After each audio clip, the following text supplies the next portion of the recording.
Bonjour tout le monde. Alors dans cette série de vidéos, nous apprenons à utiliser le multimètre pour mesurer les différentes grandeurs électriques à l'intérieur d'un circuit.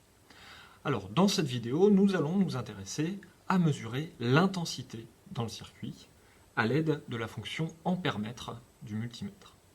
Donc pour cela, nous allons avoir besoin d'utiliser deux bornes de l'ampère-mètre.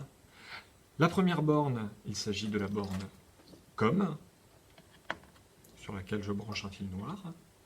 La deuxième, ce sont les deux bornes milliampères ou 10 ampères. Alors dans un premier temps, si je ne connais pas mon circuit électrique, je me branche toujours sur la borne 10 ampères. En effet, c'est l'intensité maximale que peut supporter l'appareil. C'est-à-dire que si je dépasse la grandeur ici, je risque de l'endommager. 10 ampères, je n'ai aucune chance de les atteindre, je suis donc en sécurité. Donc je vais faire une première mesure dans ces conditions.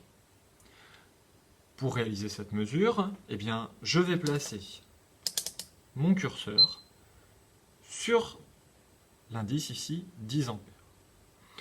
Alors pour mesurer l'intensité, je vais remplacer un fil par mon ampère-mètre. Par exemple, si je veux mesurer l'intensité qui circule dans ce fil, je vais l'enlever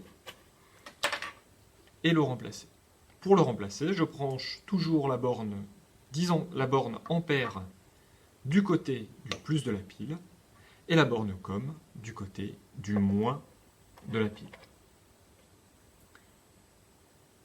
Si je ferme mon interrupteur, je peux alors lire une valeur de 0,24 ampères. 0,24 ampères, ça veut donc dire que j'ai 240 mA. Je peux donc décider d'aller voir une borne plus petite pour être plus précis. Je vais donc décaler mon fil et passer sur la borne milliampères. Je vais déplacer mon curseur pour avoir la borne milliampères ici. Et je peux réallumer ma lampe. Je me rends alors compte que je peux lire une valeur de 204,6 mA. Je suis donc bien plus précis qu'auparavant.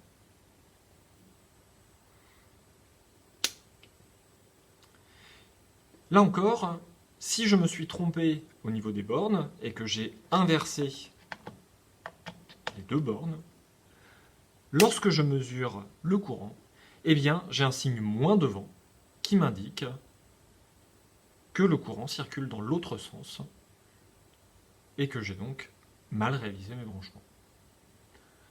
Voilà, vous savez donc réaliser une mesure d'intensité.